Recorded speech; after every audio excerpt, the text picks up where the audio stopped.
సంగమా, మనం ఎప్పుడైతే మన దేవుని గురించి, దేవుని ప్రజల గురించి, ఆయన ప్రణాళికను గూర్చి, ఆయన పరిశుద్ధ మందిరం గూర్చి ఆలోచిస్తామో, ప్రార్థిస్తామో, ఖచ్చితంగా దేవుడు సంతోషిస్తాడు. ఎందుకంటే అది ఆయన మనస్సు. నా కనుదృష్టి ఎప్పుడూ కూడా నా మందిరం మీదే ఉంటుంది అని దేవుడు సెలవిచ్చాడు. జ్ఞాపకం ఉందా? నా కనుదృష్టి ఎప్పుడూ కూడా వారు చేసే ఆ మందిరంలో వారు చేసే ప్రార్థన వైపు త్రిప్పబడి ఉంటుంది అని దేవుడు సెలవిచ్చాడు. ఆయన మందిరం అనగా ఆయన నివసించు స్థలం, అనగా తన బిడ్డలు వచ్చి ప్రార్థన చేసే తన ఇల్లు అంటే దేవునికి చాలా ఇష్టం. మన మనస్సు మన మీదే ఉంటే ఎలా?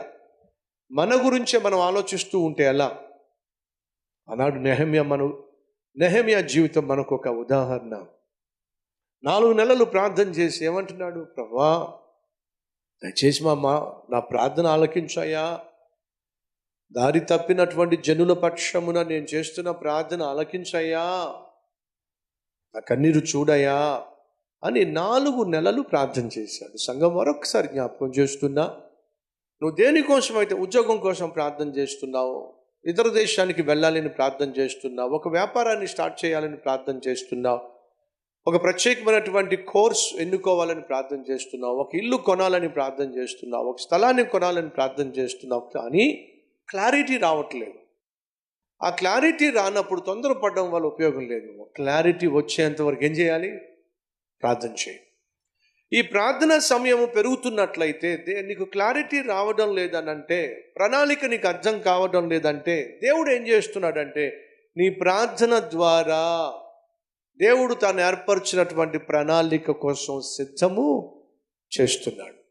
God is preparing for future. నీ భవిష్యత్తును గూర్చి, భవిష్యత్తులో నువ్వు చేయాల్సినటువంటి పనులను గూర్చి, పరిచర్యను గూర్చి ప్రభువు ఏం చేస్తున్నాడంటే ప్రార్థనలో నిన్ను సిద్ధపరుస్తున్నాడు. జాగ్రత్తగా పరిశీలన చేస్తే 4 నెలల ప్రార్థన జీవితం నెహెమ్యాకు అద్భుతమైనటువంటి సిద్ధపాటునిచ్చింది. ప్రణాళిక దేవుడిచ్చాడు, క్లారిటీ దేవుడిచ్చాడు. ఎప్పుడైతే దేవుడు తన నెహెమ్యా ప్రార్థనలో క్లారిటీని దేవుడిచ్చాడో, సిద్ధపాటును దేవుడిచ్చాడో, ధైర్యంగా ముందడుగు వేయగలిగాడు. 4 నెలలు మనం ఉపవాసం ఉండి ప్రార్థన చేసిన తర్వాత దేవుడు నాకు క్లారిటీ ఇచ్చాడు. అదే సమయంలో సిద్ధపాటును ఇచ్చాడు. దేవుడిని విశ్వసించగలిగినటువంటి విశ్వాసాన్ని ఇచ్చాడు. నెహెమ్యా జీవితంలో చేయగలిగితే మన జీవితంలో ఎందుకు చేయలేడు? అయితే మీరు నమ్మినట్లయితే పునాది వేయండి. నెహెమ్యాను నేను ఏ విధంగా బలపరిచి యెరూషలేము చుట్టూ పాడైపోయినటువంటి గుమ్మాలు, పాడైపోయినటువంటి గోడలను ఎలా నేను తిరిగి నిర్మించానో, అలాగే 52 రోజుల్లో అద్భుతమైన మందిరాన్ని నేను నిర్మిస్తాను. నమ్ముతున్నావా అని దేవుడు నన్ను అడిగినప్పుడు, నమ్ముతున్నాను ప్రభువా, నెహెమ్యా దేవుడివే, నా దేవుడు కూడా, నమ్ముతున్నాను. అయితే పునాది వేయి, నేనేం చేయగలనా చేస్తాను. ఆయన ఇచ్చినటువంటి వాగ్దానము, ఆయన ఇచ్చినటువంటి నమ్మకాన్ని బట్టే మనం నవంబర్ 11వ తారీఖున పునాది వేశాం. జనవరి 1వ తారీఖు 52వ రోజు నూతన మందిరంలోనికి దేవుడు దిగ్విజయముగా మనల్ని ప్రవేశపెట్టాడు. అంటే అర్థం ఏమిటి? ఒకవేళ నువ్వు ఏదైతే కావాలి అని చెప్పి దేని కొరకైతే నువ్వు ప్రార్థన చేస్తున్నావో, ఆ ప్రార్థన చేసేది నీకు అందని ద్రాక్ష పండుగ ఉన్నా, అది ఒకవేళ దూరంగా ఉన్నా, అది నువ్వు అనుకున్నట్టుగా నీ చెంతకు రాలేకపోతున్నా, నువ్వు చేరుకోలేకపోతున్నా, ప్రార్థన ఏం చేస్తుందయ్యా అంటే దాని కొరకు నిన్ను సిద్ధం చేస్తుంది. దాన్ని చేరుకోవడానికి, దాన్ని అందుకోవడానికి, దాన్ని పొందుకోవడానికి ప్రార్థన నిన్ను సిద్ధం చేస్తుంది. కాబట్టి ప్రార్థన చేస్తున్నప్పటికీ నాకు జవాబు కావడం లేదు, నేను చేరుకోవాల్సిన గమ్యానికి చేరుకోవడం లేదు, ఎందుకు ప్రార్థన చేయాలి అని చెప్పి నువ్వు ప్రార్థన ఆపేసావనుకో, ప్రయోజనం లేదు. మీరు స్టవ్ మీద లేకపోతే పొయ్యి మీద బియ్యం కడిగి పెట్టిన వెంటనే అన్నం అయిపోతుందా? కాదు, దానికి కొంత టైము కావాలి. మధ్యలో స్పూన్ తీసుకున్నా, గరిటె తీసుకున్నా, కాస్త తీసి నొక్కి చూశారు, ఇంకా మెత్తన కాదు, ఏం మెత్తన కావట్లేదు అని చెప్పేసి స్టవ్ ఆపేస్తే, పొయ్యి ఆపేస్తే ఉపయోగం లేదు. అలాగే నువ్వు దేవుని సన్నిధికి వచ్చి ఏదైనా ఒక విషయాన్ని ఆయనతో పంచుకొని, ప్రభువా నాకు ఇది అవసరం ఉంది, నాకు ఈ పోరాటం ఉంది, నాకు ఈ కష్టం ఉంది, నా కుటుంబంలో ఇటువంటి పరిస్థితి ఉంది అని నీ సమస్యను దేవునికి చెప్పినప్పుడు సహోదరి సహోదరులు, జవాబు దేవుడు నీకు ఇవ్వడానికి క్షణం పట్టదు, కానీ దాన్ని నువ్వు పొందుకోవడానికి కావలసిన విశ్వాసాన్ని సమకూర్చుకోవడానికి నీకు టైం పడుతుంది. అర్థమైందా? నువ్వు ప్రార్థన చేస్తున్నప్పుడు దేవుడు నీ హృదయాన్ని ప్రిపేర్ చేస్తున్నాడో, ఎంత ఎక్కువ ప్రార్థన చేస్తున్నట్లయితే అంత ఎక్కువగా నువ్వు భవిష్యత్తును కూర్చున్నటువంటి దేవుని ప్రణాళికకు నువ్వు సిద్ధపడుతున్నావు. 4 నెలలు పట్టింది నెహెమ్యా జీవితంలో దేవుడు తనకిచ్చిన ప్రణాళిక ప్రారంభం కావడానికి. ఒకవేళ దేవుడు నీ జీవితంలో నువ్వు ప్రార్థన చేస్తున్నప్పటికీ వెంటనే జవాబు రాకపోయినట్లయితే నీకు ఒక శుభవార్త. అదేమిటంటే ఆయన ప్రణాళిక చాలా గొప్పది కనుక ప్రార్థన ఎక్కువ చేయాల్సి వస్తుంది. కాబట్టి బైబిల్ సెలవిస్తుంది, మీరు విసుగక ప్రార్థన చేయండి. ఈరోజు నువ్వు అనుకున్నది జరగట్లేదా? ప్రార్థన చేస్తున్నప్పటికీ ప్రతిఫలం కనిపించట్లేదా? అయితే నువ్వు అనుకున్న దానికి దేవుడిచ్చే జవాబు బహుశ్రేష్టముగా సిద్ధం చేస్తున్నాడు. కాబట్టి దేవుడు ఆలస్యం చేస్తున్నాడు, మరెక్కువ ప్రార్థన చేయమంటున్నాడు. కాబట్టి నువ్వు నేను మరెక్కువ ప్రార్థన చేయాలి. ఈ ప్రార్థన ఏం చేస్తుందో తెలుసా?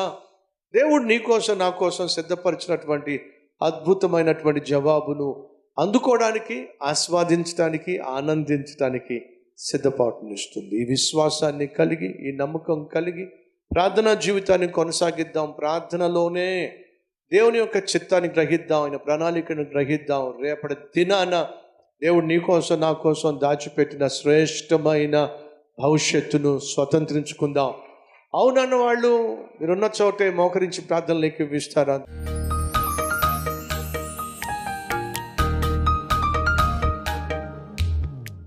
పరిశుద్ధుడు అయిన ప్రేమ కలిగిన తండ్రి, సూటిగా స్పష్టంగా మాతో మాట్లాడినందుకు వందనాలయ్యా. నెహెమ్యా నీ మనసు కలవాడు. నేను చాలా బిజీగా ఉన్నాను, నాకు టైం లేదు ప్రార్థించటానికి, వాళ్ళ గురించి, ప్రజల గురించి ఆలోచించడానికి, ఆ పట్టణం గురించి ఆలోచించడానికి, దేవుని ప్రణాళిక గురించి ఆలోచించడానికి నాకు టైం లేదు, నేను చాలా బిజీ అనేటటువంటి మూర్ఖుడు కానే కాదు. తను నీ మనసు కలవాడు.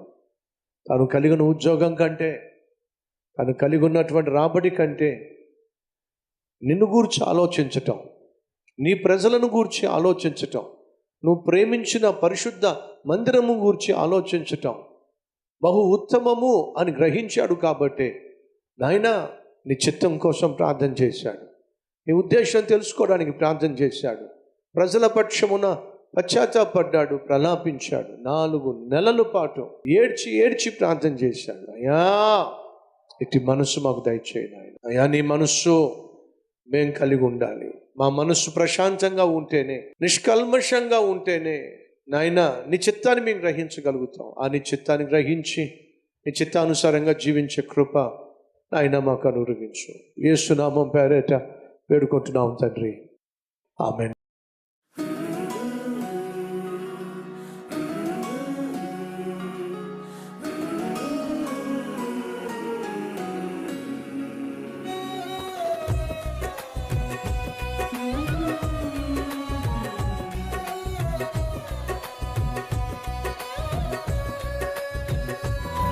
ఈ సందేశం మీకు ఆశీర్వాదకరంగా ఉన్నట్లయితే 10 మందికి షేర్ చేయండి, లైక్ చేయండి, మంచి కామెంట్ పెట్టండి. మళ్ళా రేపు కలుసుకుందాం. సరే.